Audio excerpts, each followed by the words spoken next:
Hi, welcome back. This is Adventures with Dr. Joe. Thank you for tuning in. Today we're going to replace the mesh door with a real door, with the Dragonfire racing door. The mesh doors are very popular, and this is a 2022 Ranger. It is my third Ranger that I've purchased, and I've liked them all very, very much. It's worked fine. They're present on all three of the Rangers that I've owned, and they work fine. But they're kind of a pain, and I really wanted something that was a little bit stronger and easier to open and close. Sometimes people that ride with me have trouble with these mesh doors, and I think this is going to be a lot easier. Mesh doors clip in here with a fitting that is very similar to other types of buckles, and then they have this post that fits at the bottom. Then they're attached basically to the side of the frame here. Now, there are a number of doors available to replace this mesh door with a solid door. Some doors will hinge back here, which is a relatively short space. Others can hinge up in the front, which is really quite long and seems more durable. That's the one I selected. Now, there are many options out there, but the Dragonfire door, half door, is the one that I selected. Let's take a look at it. So it comes in this large box, and obviously I haven't opened it up yet. I thought I'd open it, take a good look at it. It was mailed to me by Dragonfly. I got it in less than a week, which was really nice. They shipped it to me. And the box looks like it's in very good shape. So I'm anticipating this should be really in good shape, hopefully. So far so good. Obviously it's foam packaged, which is going to help it. Here in the center, packages of hardware, which we'll set aside. And we'll lift this off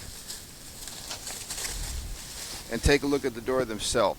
It comes with some instructions and a nice decal from Dragonfire Racing.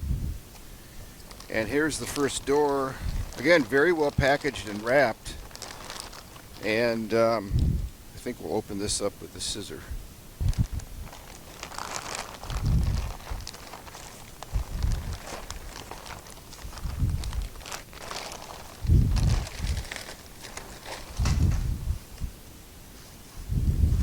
We've freed up this, and there's the door. This is the handle, this is the latch mechanism, and here's the door itself.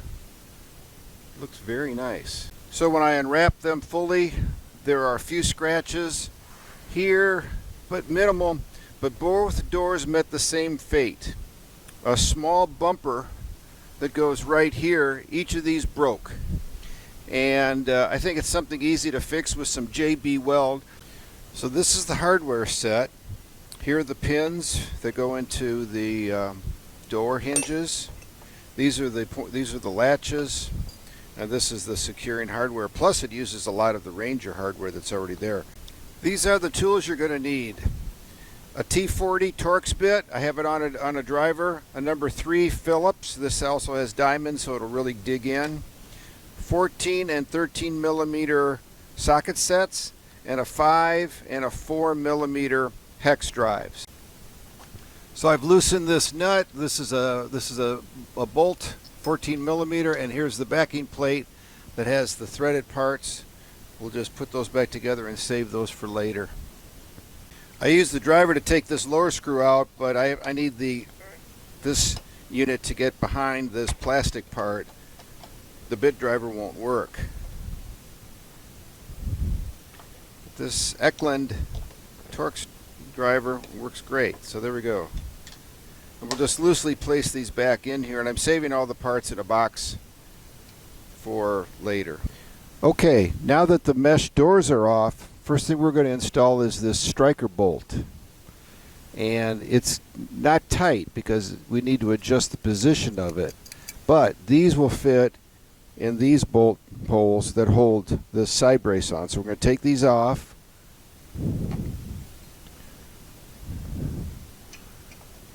Install this. There's a lot of movement in here for adjustment once we get the door on. Okay, this very next step is important because you better pick the right hinge. Pick the hinge that has the solid pin, not the one that's threaded. And then we've taken the lowest screw out and we're going to replace it. This was it. We're replacing it with this. And it goes in the hole here. Be sure to save that brass washer that goes on top. And this goes in the same hole.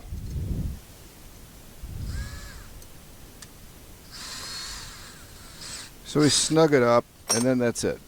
Then we're going to place a second self-tapping. This has a bit on the end, basically a drill bit. It's going to drill through the plastic and into the steel.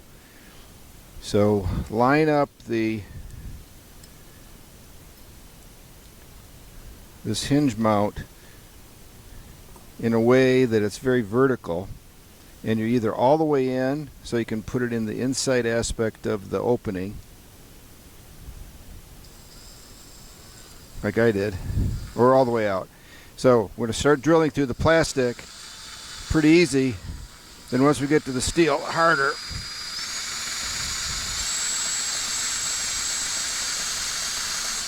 It'll go in a second. I'm going to put it at high speed. There it goes.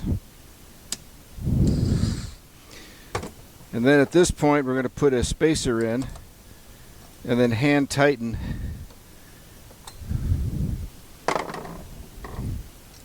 these screws.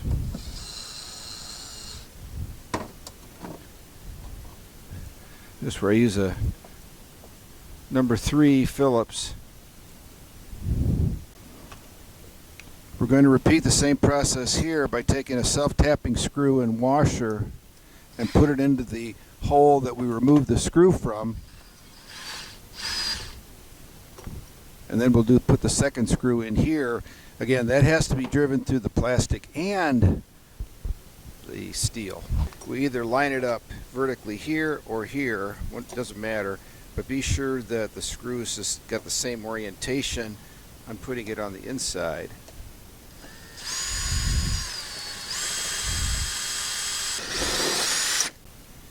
Okay, installing these hinges is a little bit of a challenge, and I'm going to carefully go through this with you so you don't have to make the mistake that I did. When you see a hinge like this, you know, you're thinking this is the prominent end. This should go forward, and so we should see it like this. Well, that's not the case. To fit this properly, this piece of the hinge, the prominent part, needs to go facing forward. So this is the way it's going to be with the flush mount toward the door and this part facing forward. Then when the door mounts on here, the edge of the door can come around here and not get bound up.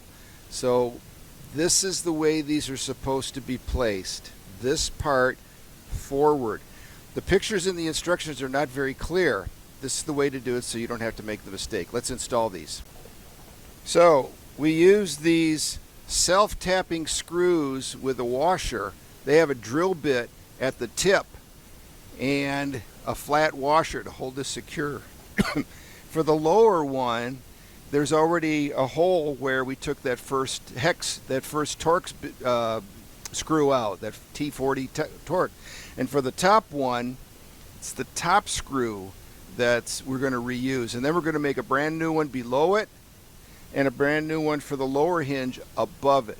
So we'll put this screw in first through the lower hole.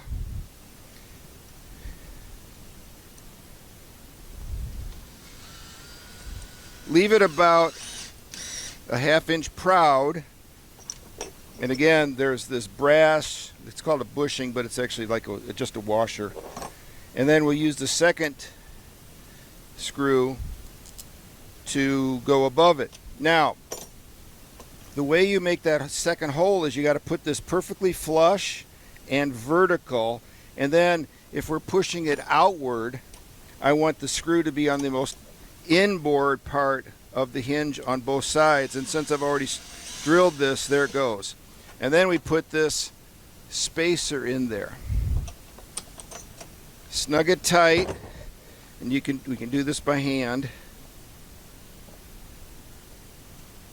And then we'll mount the upper hinge as well. Again, pushing these all the way out just as a good starting point. The upper hinge is similar, with this prominent part facing forward.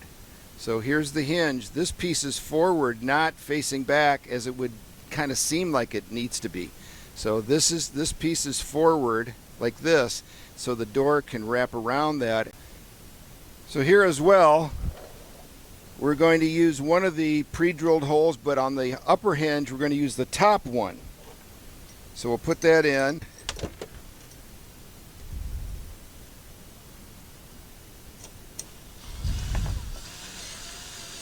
Okay, there it goes. Now for the lower hinge, for the lower bolt, we're going to screw it in, but we bring it all the way out, have it vertically lined up, and then put the hole on the inner aspect of this of this oval. But since I've already pre-drilled this one, it shouldn't be too hard.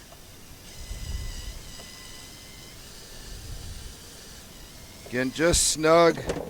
Want to hand tighten these, and then we'll mount the door on it and adjust the door. These take a number 3 Phillips. There we go. Lift it up, support it, and then on the inside are the hinges, which I've loosened up so they move.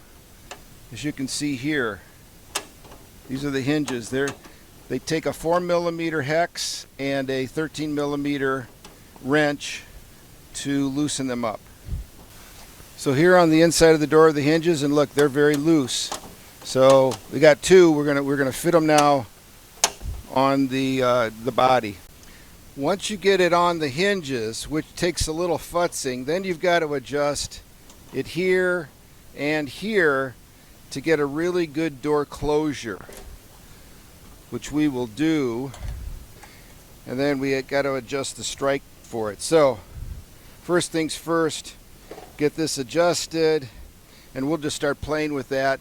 Again, adjusting adjusting the hinges. Let's look at that. So to adjust the door, we need to adjust this location of that hinge on the door itself and the hinge on the door, on the frame. So this either needs to move in and out or back, and we've got shims to bring it back if we need to. And then this needs to be adjusted to get the right fit. So to get the door to be flush and pull it so it won't rattle, I need to move this bracket inward, but I can't because of this weld, so I'm going to have to grind this just a little bit. So you can see we've adjusted this, ground that a little bit, so now it fits really nice and tight. And the bolt or the latch, the striker bolt, can be moved up or down and forward or backward, but right now it's in a good position. When the latch is closed, this will release it. Let's take a look at the mechanism a little closer. So here the latch is closed, and it will open it up and it will release. Closed, open. So I ended up using one shim here and one shim here. Here are the brass bushings, and we have a nice closure, and you can hear it. Very solid, very secure, and the fit is good. You can see it, how it lines up pretty nicely with the frame and the body. Follows the contours of the Ranger right in here as well. It's pretty nice. Remember those little caps that I fixed? Little JB Weld. There they are. Nice. Okay, we need to secure the door by putting a screw in with some Loctite on the upper hinge.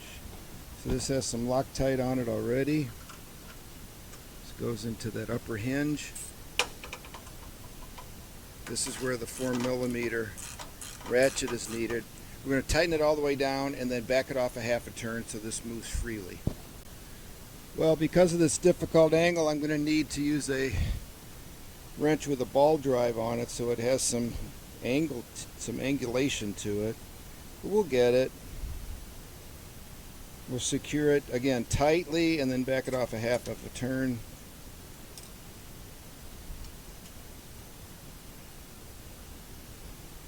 Tight. And because of the thread lock on it, we can loosen this half of a turn, and there it goes. Okay, at this point, just some final adjustments. You can see this is kind of loose, and so we'll just snug this a little bit. Try to get rid of any rattling that's there. Oh, that's too tight.